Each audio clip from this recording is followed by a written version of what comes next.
as of right now. The infusion is done today. Wound care is done today. Yay. And I think we're just kind of taking the rest of the day off. We wanted to come to one of my happy places.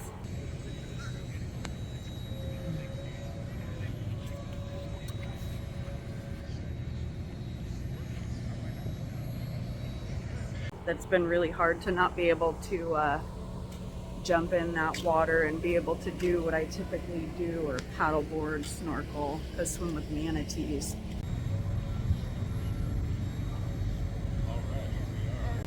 And mentally prepare ourselves for tomorrow to get ready for the hurricane that they're expecting to come in. Is either Thursday or Friday, depending on how long it takes out in the Gulf while it is forming. So unfortunately, our area is right in that cone, and we are on the east side, which is always the worst side to be on.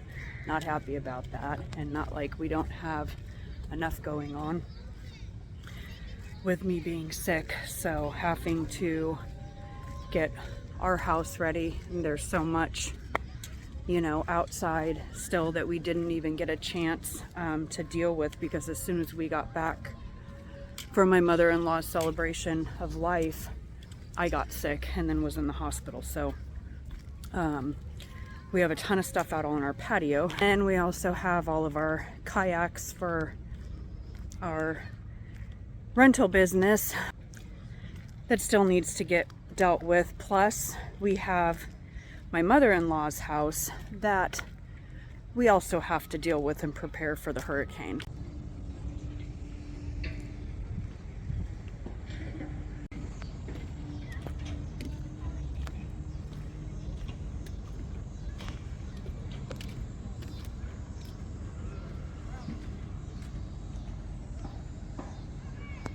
So we have to get everything ready for that hurricane coming in, but I'll be honest, we need a break today. We're just wiped out. It's exhausting. All of my, you know, doctors and everything are an hour from the house, and first appointment is at 8 a.m., which means we're up really early getting ready and then having to make the drive, and we're just wiped out. So yeah, should we be preparing today? Probably, but mentally and physically, it's not just me that's tired, so is my husband. So thankfully tomorrow Thomas is off and he's gonna help us, and we'll see what happens.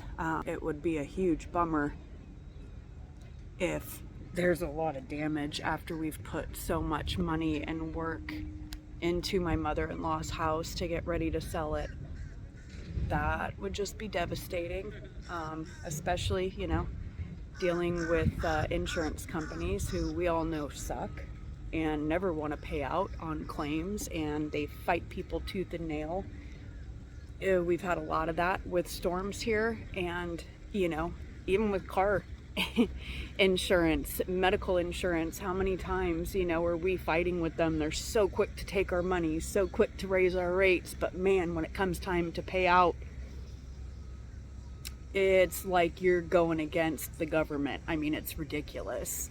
So, you know, I don't even know what to think right now, other than we're just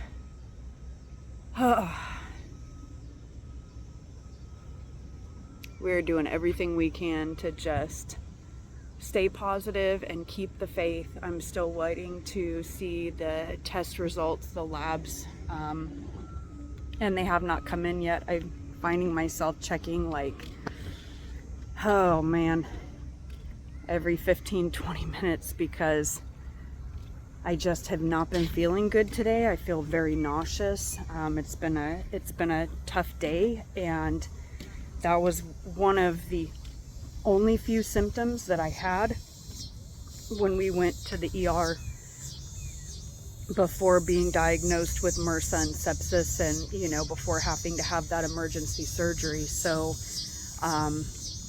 mentally, that's a little taxing. I get a little nervous, I'm not gonna lie. Especially since I had no fever when I went in and it was so bad.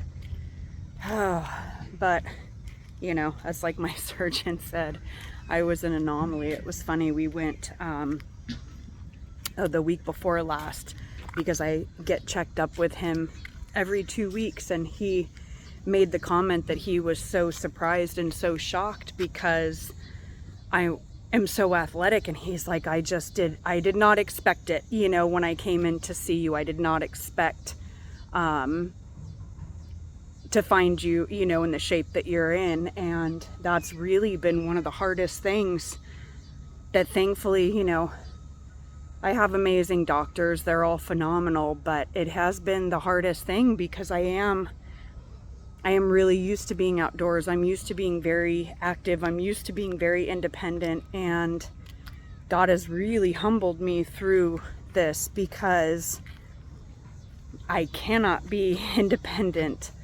I can't be self-reliant right now, and he's really working that out in my heart.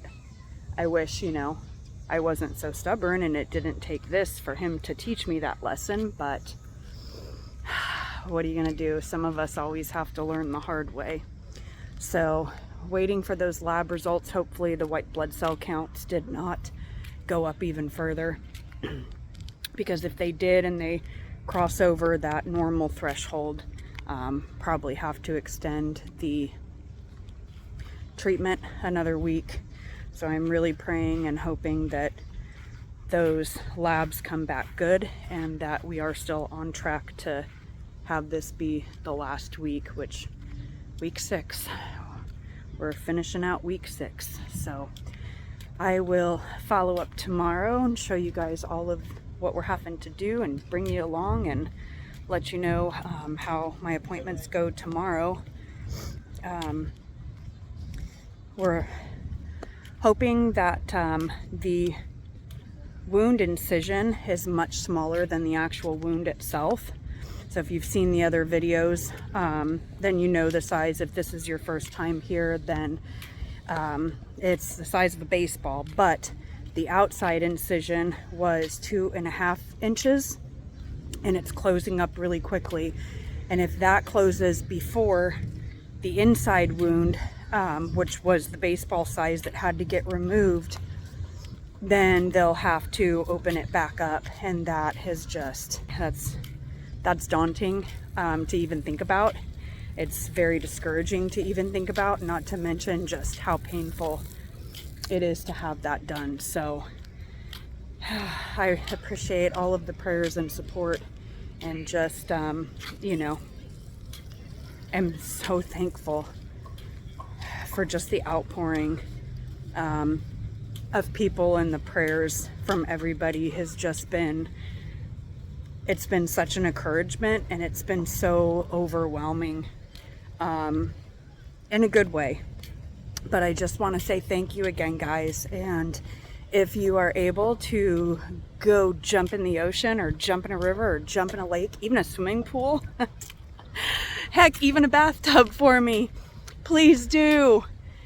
And until tomorrow's video, guys, get outside. Please make some memories, because we truly don't know what's going to be different even today. All right, I'll see you guys next time.